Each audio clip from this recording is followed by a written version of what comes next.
जोगाण मंत्री को स्वागत संबर्धना। राज्य खाद्य जोगाण खाउटी कल्याण मंत्री कृष्णचंद्र पात्र 2 दिनिकिया कोरापुट गस्तर आसीथिबा बेले आज लक्ष्मीपुर ठारे दलीय कर्मी द्वारा पुष्पगुच्छ प्रदान करी स्वागत करा जायथिला।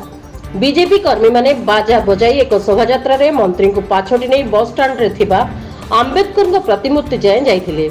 सेठारे पुष्पमाल्य अर्पण करी मंत्री कोरापुट अभिमुखे बाहरी जायथिले। एथिरे जिला सभापति सुमंत प्रधान, कोरापुट विधायक रघुराम माझी, जिला उपसभापति नकुल विशोई, लक्ष्मीपुर पंचायत समिति अध्यक्ष सुआई कुलेसिका, उपाध्यक्ष आरती कुलदीप, मनोज साहू, उदय हिक्का, देवकुमार खरा, अनंत हुईका, अगस्ती हलवा, प्रशांत खरांक समेत 4टी ब्लॉक रा अनेक सभानेत्री और बीजेपी कर्मी माने उपस्थित थिले।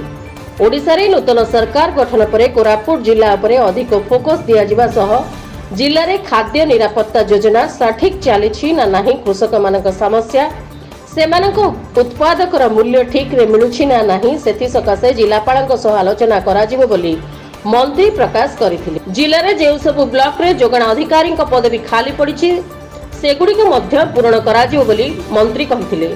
लक्ष्मीपुर प्रमोद कुमार जेना का रिपोर्ट, रिपब्लिक ओडिशा, साधारण लोकंक स्वर।